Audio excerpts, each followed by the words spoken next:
How's it going, everybody? I hope you're having a fantastic day. With Age of Wonders 4 being out now, I figured now is a great time to give new players 5 tips on how to just do better in the game, make the game a little bit easier and help them along their way. This game is very complex, there's a lot going on, and it can take a while to kind of get the basics down and learn things.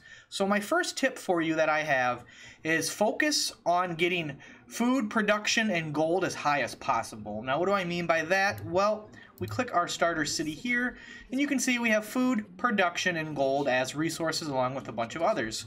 The reasons why you want to do this are pretty simple. Increasing your food will give you faster city growth, more population, more land you can own. So food is essential for growth of your empire, taking more lands, holding more territory, and just overall abundance of, control. So definitely get that locked down and get that going as quickly as possible, because if that's not doing well or low, you're going to have trouble expanding and taking new land, and you don't want to deal with that.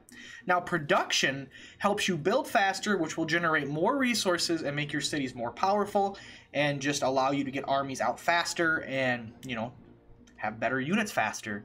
So production, in case you don't know, it determines the speed at which units are produced and structures are produced, so having a higher production is going to increase those, and it's very important and very useful to have that as high as you can get it.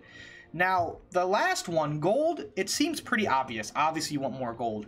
But the reason why this is even here is because gold is literally used for everything, and you're always going to need it. So get down gold-producing structures and buildings, anything that can increase your gold, when you do certain battles or, sack cities and other things, neutral camps, all that. Getting gold from that is super helpful to have early on, and you definitely want a lot of it. So keep all that in mind and keep that going. Now, a neat little thing that I want to show you is if you hit this I, you go to the encyclopedia, and you can look up certain things. One thing I want to show you is city stability. This will be tip number 2. Basically, city stability is very important. It gives you buffs if you have it in the positives, and it gives you debuffs if you have it in the negatives, and the debuffs can be pretty harsh. So let's talk about the debuffs first. Well, as you can see here, we have unstable, unrest, and rioting. Each one has a different point threshold. Unstable, you lose 10% of your city income, 20% of your city income, and 50% of your city income. Now, you're like, what is city income? It is the amount of resources a city generates. It's not just gold.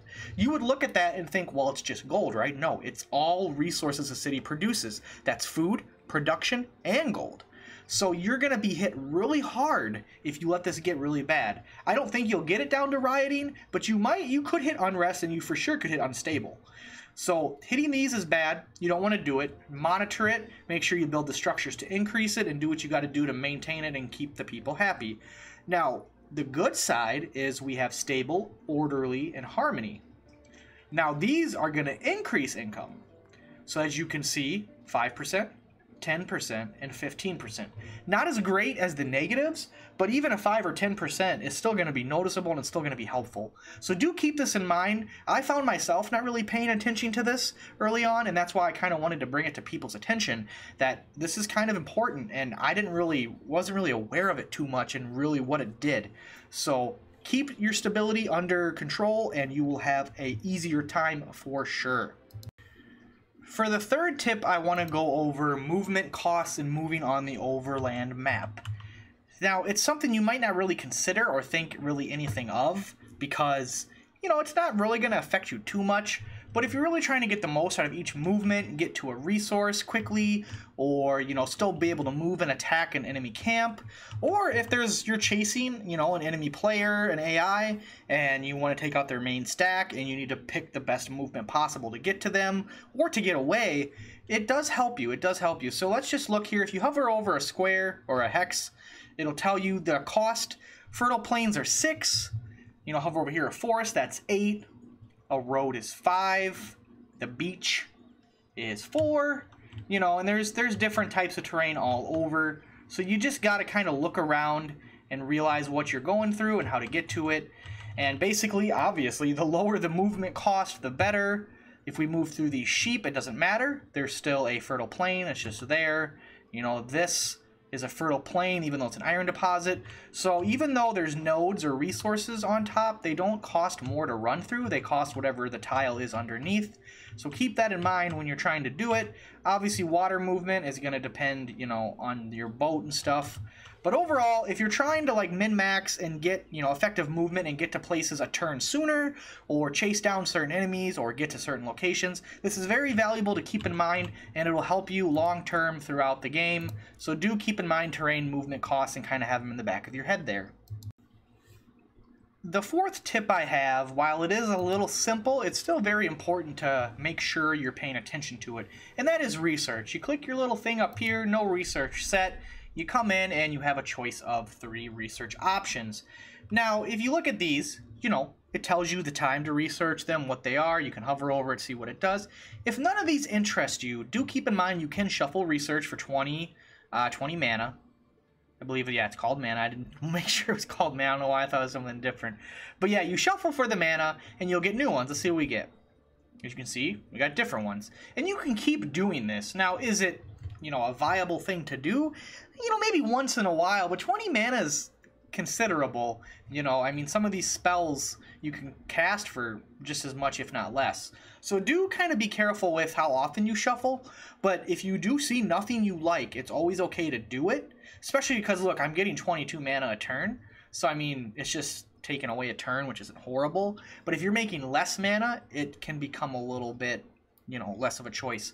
So do keep in mind the cost relative to what you're doing, and this cost will change over time. So, you know, keep that in the back of your head when you're doing it, and make sure you're just getting stuff that sounds good to you and what you like, because really, you know, it just depends on how your play style is and how you're going.